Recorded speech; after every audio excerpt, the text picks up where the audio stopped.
Okay, here's part two. Let's start in the middle left corner. This is what I often call the last module of my system. It's a digital module that does everything. If you turn this knob, this one, it can be a phaser, it can be a delay, it can be an oscillator, it can be a filter, whatever you want it to be. It has about 80 different modes, including, it can even be a digital recorder. You can't see it, but you can put a SD card in here and record into it, or you can load samples onto the SD card and play them back if you wish. So it's incredibly versatile. It's very small in space and very practical. It just has so many digital modes that it's been hard for me to learn how to use it, but especially one thing I don't have in the system is a dedicated phaser, so I like to use it in that mode. I've used it as a dual quantizer as well. It succeeded quite well. I said before that this was supposed to be a digital reggae system. If you needed another delay, this could definitely be your delay.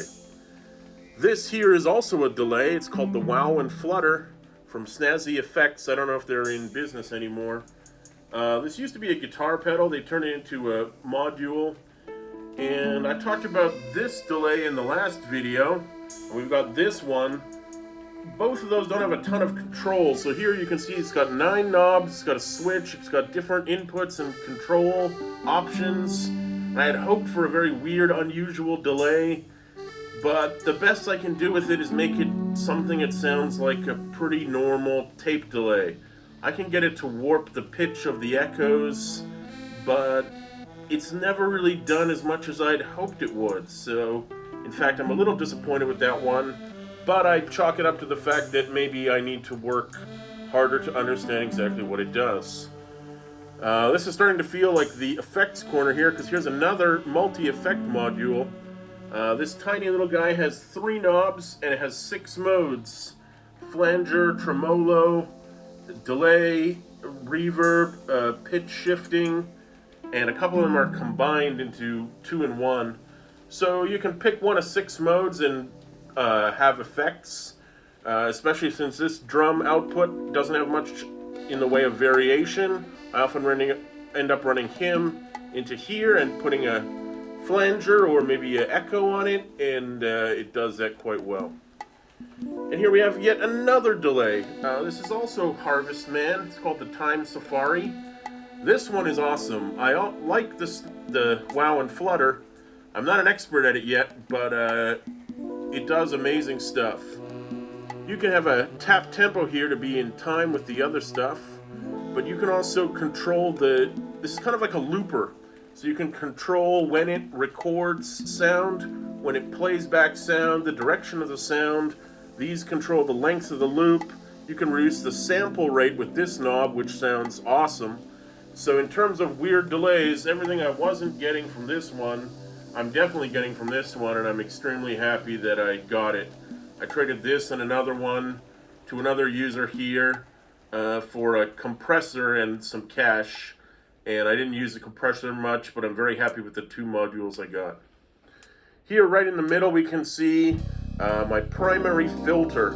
This is a normal low-pass filter. I'm going to try and demonstrate its main selling point, I guess you'd call it. When it receives CV modulation, it lights up in relation to how much modulation it's receiving. Not sure if you can see that right now. Let's try this.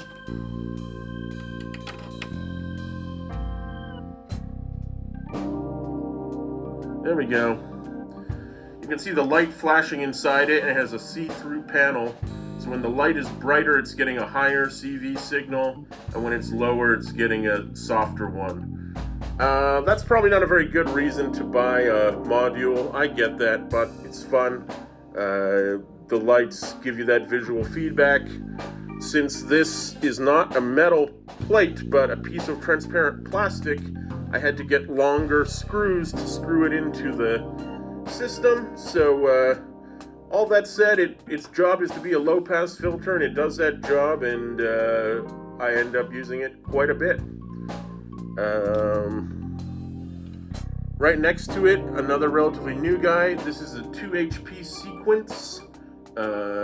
It's basically you run a clock into it, and it sends pitches out to control usually one of these two oscillators. It does that job quite well. It's very small, and it's a little bit cramped to use, but I only had so much space left, and I'm happy I got a sequencer in there in the end. Here we have the Nebulae. I bought it in the first few months of owning the synth. It died quite quickly, and my buddy told me Qubit has a lifetime warranty, so send it back to them and they'll fix it. And amazingly, they did.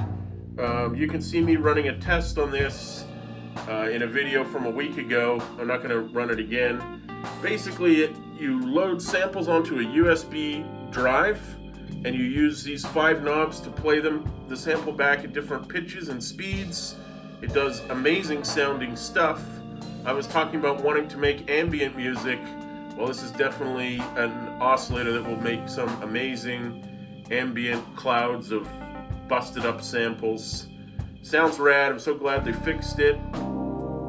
Mine is the older version 1.0. The only difference between this and the modern one is the modern one has an audio in, so you can sample your system in real time. Mine can't do that, but I bought it before that was even an option, and I'm just happy to have it fixed and back in the system again. Here we've got a module I'm very proud of because I can't say I helped design it, but I requested a guy from a company called Tenderfoot Electronics, a relatively new Eurorack maker. He lives in Taipei, and I said to him, my problem with my system is I have a few spaces left, but I don't have enough power slots to power any more modules. So just like this one, it's a passive module. If I unscrewed it and took it out, you'd see it doesn't draw power from the system. So that's actually extremely useful to me because I don't like paying for the rail estate and not using it. So if I ran out of power plugs, which I did here, at least I can fill in something with that. You can see one blank HP space here. And oh, this one, by the way, is a passive ring modulator. There's another 2 in the system here and here. They're also passive. We'll talk about them later. Ring modulator is basically you send it 2 audio inputs and it sends out a really mangled audio out. So with this one, you could send one in and another in, and here's the output. But then you could run that output into here and run a third sound source in and get an even more mangled output. So basically it's for making incredibly weird atonal sounds. And finally we have a remake of Clouds. Clouds is almost as famous as Braids from the Top Rack. Mine is not made by Mutable Instruments, but it's an authorized clone, and it's smaller than the original Clouds. And I was talking about making ambient music. This is definitely one of the ones that helps with that. So for example, if I took only this, playing samples, and running it into this to process the sound and into the output, you could make some absolutely amazing ambient music. And finally in the rack here we have another power supply, just like the one above it with the lights on, powering this second rack. So that's the second one, and one more video to cover the third part of the system.